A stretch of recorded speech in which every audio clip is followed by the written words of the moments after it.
Hello, welcome back to episode of Three Guys on Mic. My name is Jeremiah. Join my two co-hosts here, William, Aaron. And as we all know, the round 2 of the NBA playoffs are well underway. Some games are going on to a game 3, a game 2, and some have barely played a game 1. As you know how the series works, some series go to 7, some end at 4. So like I said, we have a few interesting series to talk about. Suns versus Nuggets, Sixers Hawks, Clippers Jazz, and we have the Nets versus the Bucks. One of the most interesting series, we believe, is the Suns versus the Nuggets. So today, we're going to go and start with that one. William, I'll open up the floor to you. Give your thoughts on this one. All right, well, when I told you in the group chat the other day that I think the Nuggets are the 4th best team in the West, I wasn't trying to... I took offense. I wasn't trying to talk crap or anything, but I'm saying, like, they're not as good as the other 3 teams that are in the playoffs, especially with the injury of Jamal Murray. So the Suns have been playing out of their mind ever since they closed out the Lakers in 6. And then the first 2 games of this series, they just played with high energy, high intensity. And this honestly feels like their season, if you think about it. Like, they have that energy to it, you know? I think Chris Paul's fully healthy now. I think when you look at him in game 1, he kind of started off slow, but then in the fourth quarter had 14 of his 21 points in there. And then in game 2 last night had 17 points, 15 assists, 0 turnovers, and a lot of his scoring is coming from ISO, which he really couldn't get going in against the Lakers. And then if you look at Aiden and Jokic, they're kind of evening out each other. Aiden in game 1 had 20 and 10, Jokic 22 and 9. In game 2, Aiden had 15 and 10. Last night, Jokic had 24, 13 and 6. So they're kind of like even when it comes to that, and that's a win for the Suns, because when it comes to the Nuggets, they don't have any production from their guards. As we know, this is where they miss Jamal Murray. I feel like they could get away with this when it comes to Portland, because Portland isn't that well put together as a team. But when it comes to Phoenix, they have that energy, they have scoring all around, and that's where they miss it. Yeah. Before I start, one thing, when you mentioned they aren't as well put together as the Suns, I feel like the leadership of CP3 is definitely something to point out in that one. So, Willie, I agree with you. As we know, the Suns lead 2-0. However, it's going back to Denver, okay? So they're getting the home court advantage, right? Game 1 was 105-122. Leading scorer in that game was Nikola Jokic with 22. And surprisingly, it wasn't Devin Booker. It was Bridges with 23 for the Suns, right? Which is, game 2, once again, Nikola had 24, and then Booker had 18, right? Suns, 18 isn't really the high score. However, when you actually dive into it, out of all the people that scored, it's truly amazing. I'll get into that later on right now. So thus far, in 2 games, the Nuggets bench has scored 77 points, as opposed to the Suns bench, who has scored 70 points, right? So it's like the Nuggets bench is scoring more. Usually that means you win games, right? However, as it is our job here to do our research, I looked at the starters, right? So the starters in double digits, right? In game 1, the Nuggets had 4, Suns had 5, right? A little bit of a closer game, right? In game 2, out of 5 starters, the Nuggets only had 2 in double digits. And Michael Porter Jr. had 11. So he was a basket away from not being in double digits. Once again, the Suns had 5, right? I think it's truly amazing what the Suns are doing. The fact that every the pain train, right? As I'm calling that one, the pain train, right? He's coming off the bench, give them energy. He's a spot-up shooter in the corner, right? The things they're doing, it's like, even when they're on the road, it's like they're playing at home. You know what I mean? Like, for them, when they're playing basketball, nothing else matters. You know what I mean? Like, people don't get in their heads. It's truly like, it's like watching like a team-oriented sport of like a family. You know what I mean? It's so much more than just the Phoenix Suns. It's a family right there. And I feel like this team is, devoted. They're together. They have one common purpose, one common goal. And I agree with you. I'm going Suns in 5 or 6. That's what I'm going with. I agree with both of you. And as I said in the group chat, I think it was a couple of days ago, maybe even yesterday, that the Suns look like they've been playing together for at least like 10 years. The chemistry on the court is just, it's too real. Jokic is the only person I see on the Nuggets getting his own shot. Every time someone else gets the ball, I don't see anybody else driving to the paint. No one's being aggressive. And as I saw on Twitter, people were saying that MPJ got possessed by Kuzma last night. And honestly, that's what I saw too. Like you guys said, Aiden's taking a back seat and let D-Book go to work. Hey, once I see a mean one from Devin Booker, I know the game's over. I know they're winning. I know the Suns are winning. He's starting to learn how to be a playmaker in mid-playoffs. I never really saw him pass this much in the season. But he's starting to take a seat back and letting everybody else go to work because he believes in his players, just like CP3. And I think I have the Suns going in 5. Oh, nice. Okay, so we're all kind of in agreement. Yeah. Okay. Moving on, guys. Clippers Jazz up next on the menu. I'm gonna start with this one. So series is 1-0, right? Clippers for the Jazz 109-112. One thing I'm gonna say. A one-score game, the Clippers had the ball last. And sold that possession, right? So moving on. The Clippers leading scorer in game 1 was Kawhi with 23. For the Jazz, it was Donovan Mitchell with 45 points. He's that guy. As I claimed in a past episode, I said, the Jazz are so scary in the team to beat because they possess a defensive player of the year, a sixth man of the year, and a guy, Donovan Mitchell, who could drop 50 in a game, right? He was damn close. Right there, right? I feel like he ran out of time. He would have got the 50 bomb. He just ran out of time, right? I feel like the Jazz clutch performer was Jordan Clarkson with 18 off the bench. Incredible. Sensational. I feel like the Clippers lost. Yes, the Clippers lost the game. However, I think they still have the momentum. Let me explain here. So the Clippers had more bench points than the Jazz. The Clippers had more assists. They had a higher three-point percentage, a higher free throw percentage, and a higher field goal percentage. When you factor in all those things, teams that lead in those categories usually win series. And I understand they lost the game. Yes, they lost the game on the road. Yes, I understand that. However, I feel like and one thing too, we discussed this. DeMarcus Cousins played 4 minutes. He had 6 points. It was a menace. He came off the bench, ripped the ball away from Rudy Gobert, and was just a factor, right? I understand he fouls, and I'll give him that, right? I feel like I want to see him have more minutes. Yeah, I don't know how he played 4 minutes. Yeah, right. I want to see I got this, 7-footer who's 285 pounds. Yeah, can shoot the three. Yeah, let's play that guy, right? I want to see him play more minutes because I feel like if you take away, the 12 rebounds that Rudy Gobert's giving you and knock it down to 2, different ball game here, okay? And so I'm not going to give a prediction on who's going to win the series. However, I think it's going to be a good series moving forward. Why aren't you giving a prediction? Because I want to see game 2 first. Oh, okay. I agree 100%. That's going to be a good series. And if I'm the sorry. No, I'm saying if I'm the Clippers, I should really be pissed off because there's no way a team who misses 20 shots in a row comes back in the end and beats you. Because what was the score? Like 24-12 at the end of the first quarter? Yeah. And if I'm the Clippers, you just have to give the ball to Paul George. You need Rondo to do what he did in the Mavs series. You have to find the ball. You have to give it to Paul George and let him get in the rhythm. Because to me, I think that game's all on him. I think he finished with like 3 for 16. It was 4 for 17. 4 for 17. But and the Jazz just too overpowered. The 3-point shot, they shoot at a very high clip. I think they took like 30, 40, something around that in the midseason.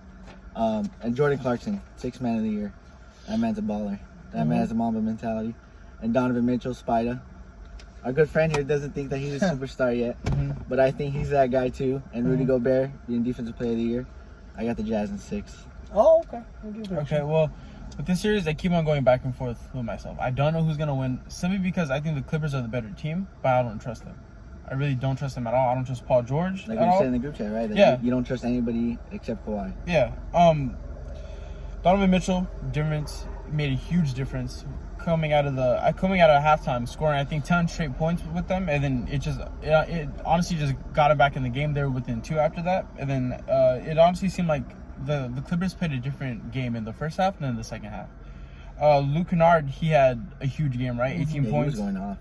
He had a huge game, but when it comes to this team, Kawhi has to be the guy. He has to be the guy to score a lot. He has to be the guy to be aggressive. And honestly, that's what scares me about this team is that they kind of have to. They pretty much go as far as Kawhi goes, right? But Kawhi all the time isn't that guy. Sometimes he can look like the best player in the world. Sometimes he looks just average. Yeah. And I mean, he did have 23 points, but I want to see him get a few more shots up. I want to see him drive in more. I think he only got to the line 4 times, I think. Or something like that. So he did go bare a couple times. Yeah, so I just want to see that with him and going with the Jazz. Honestly, there's a game where they didn't have Conley. I mean, Joe Ingles is still playing horrible. Another thing I forgot about that. Conley didn't even play. Conley didn't even play. He's a big scorer. Joe Ingles is still in a slump. I mean, I don't know if he's ever going to come out of it this series. But I mean, I feel like if you're the Clippers, this is the game that you needed to win because this is the game where the Jazz weren't really playing like how they were. So yeah, I just think, I don't know, it's hard for me. I think Paul George, I think he played good in the aspect of he was being aggressive and he was getting to the free throw line. but his percentage was horrible. Like, he had open shots. I honestly think it's all just in his head. Because, I mean, as we know, Paul George, he has the ability to score. So, I mean, I just don't really know what's up with him. Something with him in Utah. I mean, we saw this in OKC. So, it's something with him in just, like, in playoffs. Like, I don't know what it is with him. But, honestly, I'm still going to go Jazz. But I think if Kawhi plays the way he played in the last 2 games against the Mavs, I think the Clippers are going to win. I was also about to say that right now. All right, moving on. Next series, I feel like there's not much to talk about. I don't speak for you guys. Nets versus Bucks. Throw us out there. Out the broom? I have a sweep. 4-0. Here's what I'm gonna say. Harden can rest up. He can maybe hit a few strip clubs, get some fast food. Doesn't really have to. Don't have to worry about this one. I'll watch another Nets game in Game 1 of the Finals. That's when I'll watch another Nets game. Game 1 of the Finals. Yeah. Okay. That's all I have to say about that one. Damn. Well, with me, I mean, as me and Lennon were saying 2 weeks ago, that we think that we're really high on the Bucks this year. That the Bucks were honestly a team that we felt like everyone was kind of like they weren't giving them the respect that they deserve, right? Exactly. And they've been wildly disappointing from going out in the first round and blowing out the Heat to now just looking horrible. I added up the 3-point shooting for the first 2 games. The Bucks are shooting 14 for 57 from 3. The Nets are shooting 36 for 82 from 3. I'm no genius here, but if you're playing the Nets, who are great on offense, and you can't be shooting like that from 3. Yeah. Not to throw on my team or anything, but we had no starting point guard. Our center was out, and we put up more of a fight than this team, who is fully healthy, who has players all around the board, who is deep. So I really don't understand it. I think they have the talent, not on top, but I think throughout the entire roster, I think they have the talent to keep up with them, but they're just not showing the effort. It's kind of embarrassing. Giannis looks scared at the foul line all the time.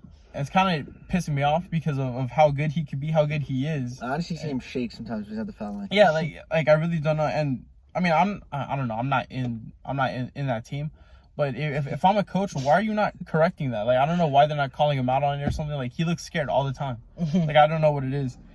To me, Middleton, he went back to looking like a third option. Yeah. He went back to just... Jesus. I mean, he looked great against the Heat. Abysmal. He looked great this year. But, I mean, I don't know what it is. He's just not looking good. Yeah. And especially against a team like Brooklyn, who's middle of the pack in defense. Like, you should be eating. You should be having, like, pretty much the series of your life. Barbecue chicken. Yeah, but he's not doing that. They're not showing any fight or hustle. And right now, with LeBron being hurt, Durant is undoubtedly the best player in the world right now. Durant is just playing insane right now, shooting at 50%, going at Giannis all the time, scoring on him. And Kyrie looks amazing as well. And if you look at it, Kyrie's not really popping out on the stat sheet, but he makes huge momentum swings, huge threes, huge threes to kill it and everything. So, yeah, I'm not gonna say it's a sweep. I'm gonna say it's the Nets in 5. Okay, you give me a game. I agree. Before you go, man, one thing I want to say, I think it's really important that you bring that up, Will, because like especially Durant and Kyrie, there's times where they have like fast break layups and they'll stop and step back and shoot threes. You know what I mean? And it's like the momentum. They already had the momentum, but it's like, damn, bro. Like like he's just stunning on me. Levan, go. Yeah, Middleton isn't playing the same ball he was first round. He's shooting worse against a bad defensive team. Shooting 1 for 3 or 1 for 13 at the 3. And that's not going to cut it against a firepower Nets. It's not going to cut against anybody. Against anybody, it's not going to cut it. KD is straight up going at Giannis' series, which is what I want to see. But we still haven't seen Giannis take his punch back. That's true. So we'll see in Milwaukee. We'll see how that goes. Like Willie said, Kyrie is playing really good basketball. Kind of being overlooked, though, by KD, all things considered. He's averaging 26 and 6. And we all know he really never passed up the ball in the playoffs when he played with LeBron. So seeing that is kind of a good thing going for the Nets. And I see the bench for the Bucks really needs to step up. I haven't seen Bobby Portis do anything. PJ Tucker looks like a bald old man. Yeah.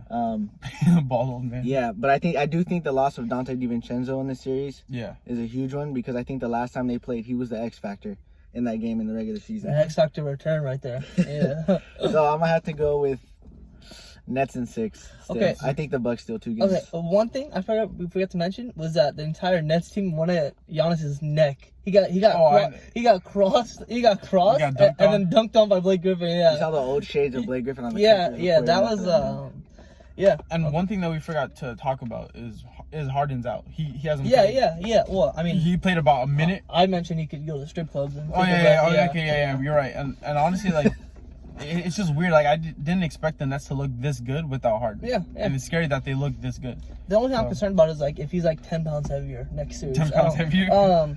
Moving on. Last series we're gonna talk about today. Sixers versus the Hawks. Right. Yeah. Series tied 1-1.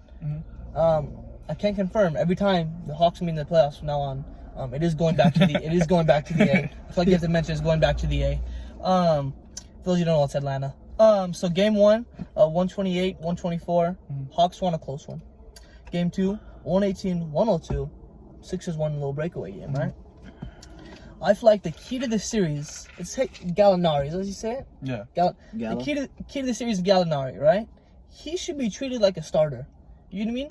You shouldn't be putting a backup to guard him. Like, I feel like you keep Ben Simmons in the game, or you keep Danny Green in the game, you know what I mean? To guard him. Because he's dropped 20 plus in both games, you know what I mean? He's not a scrub by any means. And I feel like if he's giving you 20 off the bench every single night, it's hard to win a game. It's hard to win a game that happens, right? And he's a clutch shooter, too. I feel like, one thing, too, Embiid has still not met his match. Yeah. He is pushing Clint Capella around, getting whatever shot he wants. Game 1, 39-9-4, set a record. Game 2, broke that record, 40-13-2. Right? He's playing out of his mind. I feel like it's a Sixers in 6 with a win in Atlanta. Okay. Yeah, I agree. That's how I have going this. You can go ahead. I agree.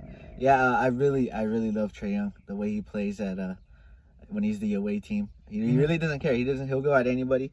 But this year I feel like he can do that because he has help from Bogdanovich and Maya's boy Gallo. But I just don't see them winning. I don't see them winning 2 games in the series. Yeah. Considering that Embiid is healthy, and we all thought that he might sit like the first 2 games, considering what's wrong with his knee. But to me, I think the Sixers, their X factors in this series, have to be Danny Green and Curry, because we all know that with Embiid dropping 39 and 40, they're probably going to be doubling down a lot. So when you give them out to the 3, I mean, we all saw what Danny Green did in the playoffs last year. Kind of didn't shoot the way we wanted him to, but we still got a ring out of it. And then Curry, you have to give him the ball. Him off the bench, he's just insane. I don't think he's a starting player, in my opinion, simply because he's. But he's good. Yeah, he was in the starting lineup though. He wasn't a starting lineup. The last game. But I just think I just think he's better coming off the bench. Yeah. But I do have the Sixers winning in 6. I think they take a game in Atlanta. Yeah. And then Atlanta fights back, but I think they take the series in Philly. Oh, okay. Yeah. Okay.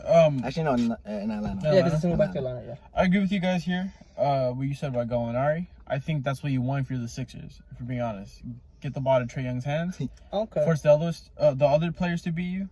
When I said about 2 weeks ago that the Sixers aren't going to lose another game, that's before Embiid got hurt, as we know. But and again, I never said they were going to lose. They weren't going to lose. I said I wouldn't be surprised because you said that. Yeah, I said I wouldn't be surprised if they lost another game. Yeah. And my took that as me saying they're not going to. I'm like, no. Anyways, I honestly think the length of the Sixers is too much for Trae Young. As you know, Trae Young isn't really a built guy. He's not too tall, and when he's driving in the paint, he has to face Ben Simmons, Embiid, Thibault, all of these players who are all bigger than him. They're gonna give him some trouble. I noticed in Game 2 against the Knicks, when Trae Young, with the only game they lost, when Trae Young went to the bench, the Hawks offense just didn't look good at all. And it happened again in Game 2. I don't know what it is. Trae Young went to the bench, and the Sixers went on a 9-0 run or something like that to close out the third, and then to begin the fourth, he went on another big run too. So I feel like when Trae Young isn't on the court, the Hawks just don't know what to do, and I feel like that's what they need to improve on, is learning your offense without Trae Young. And they can't have that happen, especially when you have Lemon Pepper Lou coming off the bench. Yeah, Lemon Pepper Lou. I expected him to play better in Game 2. He didn't really have that good of a game, and was it Collins, right? Earlier in the year, he was the one who got upset because Trae Young, he felt like the offense was going too much through Trae Young. He said it was too much on him. But that's literally how they work. If he's not there, they're just they're 13 in the standings again. Yeah. So yeah, I feel like that's the big thing that they need to work on, and that's why I feel like they're not winning the series, because the Sixers, as we've seen, they could work with Embiid on the bench. They could work with a bunch of these players, just getting the ball and scoring. Even Ben, like even though he can't really shoot, he's still taking control of scoring when Embiid's off the bench. And that's why we said that he's not MVP, because we can see the Sixers' potential when he's not on the floor. Not only that, he missed a bunch of games. And he missed a bunch of games. Yeah, I agree with you there, Will.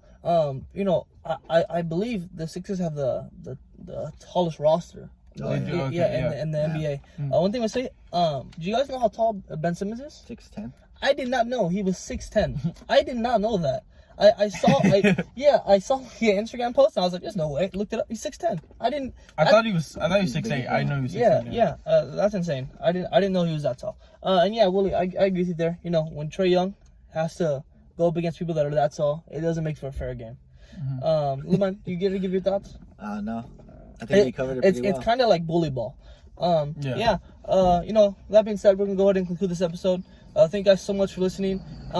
You know, coming up, guys, we actually just officially got our first, Hydro stickers. So for those of you who have Hydro stickers, we're going to be passing those out. That's free, of course. Just a sticker to put on your Hydro when you're at the gym or whatever, just to show off that. Give it to a friend. Yeah, give it to a friend, So, for those of you who do stay to the end, feel free to reach out to us. We'll put our Instagram down below. Reach out to our Instagram, and we'll see if we can set you up with a sticker, okay?